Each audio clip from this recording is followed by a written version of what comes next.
German Chancellor Olaf Scholz says 600 million euros in new military aid has been delivered to Ukraine.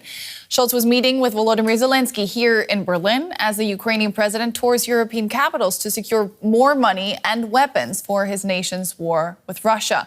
Scholz said the aid was also a message to Russia's Vladimir Putin that the West would not let up in its support for Kyiv.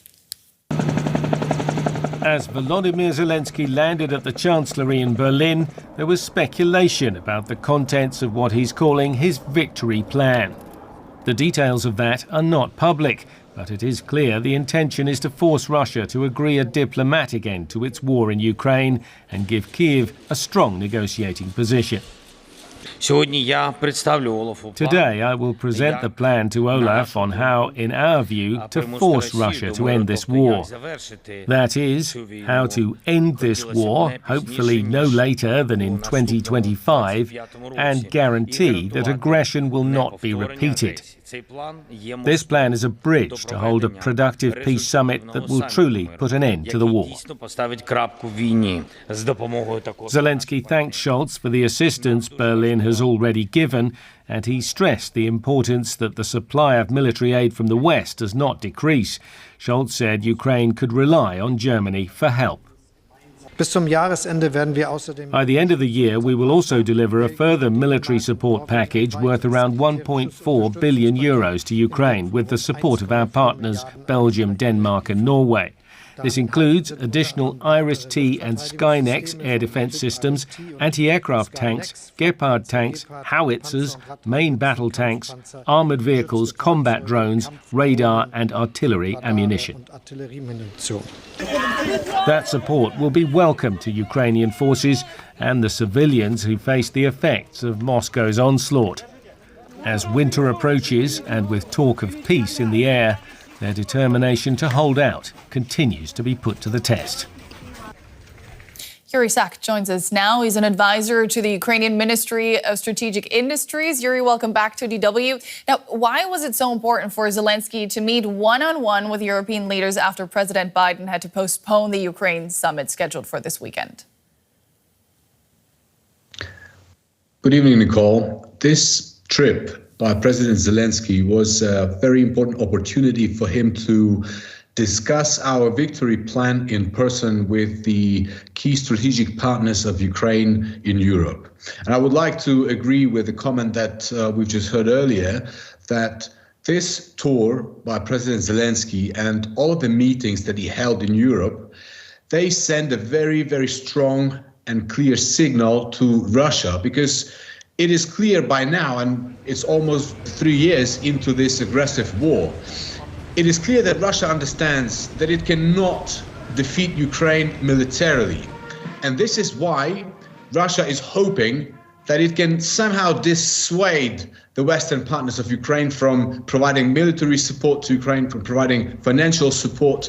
And of course, meetings like these, they send a very clear signal, I will repeat, that the Western partners will not abandon Ukraine. This support will be unwavering. And this means that Ukraine's ultimate victory is inevitable. Mm-hmm. It's just that we have to all be very conscious of the fact that, some things have to happen a bit faster. All right, you talk about victory and you said our victory plan. Speculation is rife about the exact content of that proposal. Do you know what's in it? Well, of course, the details of the victory plan have not been made public, and for a good reason, because we don't want any speculation. And by the way, we are seeing that, Russia is pouring millions into disinformation campaign across the world, trying to spread different speculations and rumors and falsities about this victory plan. But our victory plan is very clear, and we understand that we all jointly have to force Russia to admit that for Russia this war is unsustainable, that the only way to end this war is to achieve just peace, and these diplomatic efforts go toward that end. All right. Ukraine, in the meantime, faces another grueling winter. What support does your country need most from its allies now?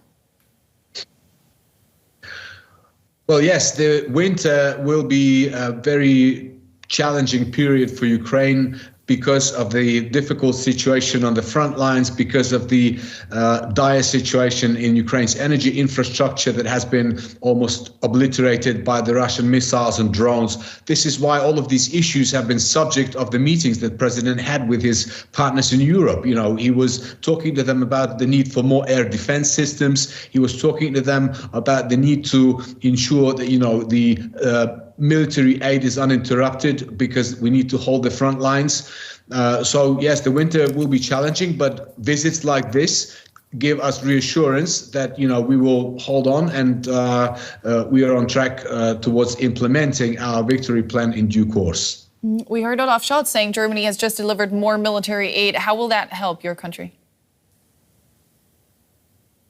We are in a situation where every little help that we receive, we appreciate very much, and we are grateful to our partners for this. But I would like to also say that another very important issue that was raised by our president at these meetings is the need and our appeal to our Western partners to invest in Ukraine's defense industry, because we are not just sitting idly and waiting for the military support to arrive in Ukraine. We are building up our own defense industry base. We are building the arsenal of the free world. And actually, we have been able to triple the capacity of our defense industry enterprises, and our government doesn't have sufficient funds to actually, you know, make sure that these factories produce all the weapons that they can produce. This is why investing in Ukraine's defense industry is another important aspect that will help us be self-reliant, self-sufficient, and will, you know, help us defend the front.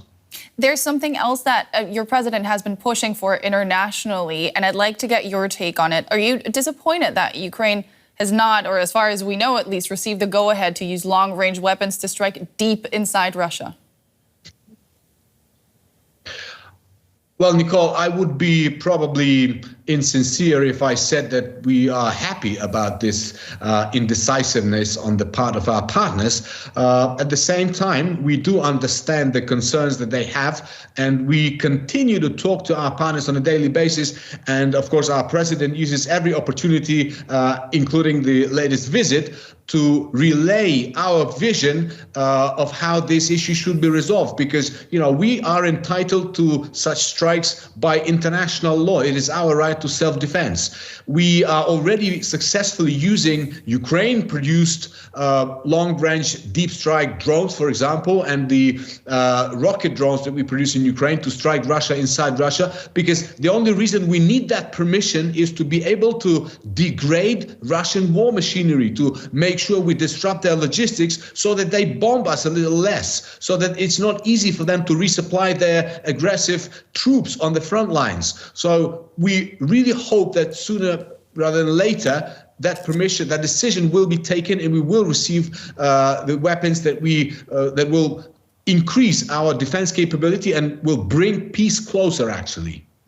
That was Yuriy, an advisor to the Ukrainian Ministry of Strategic Industries. Thank you so much for your time.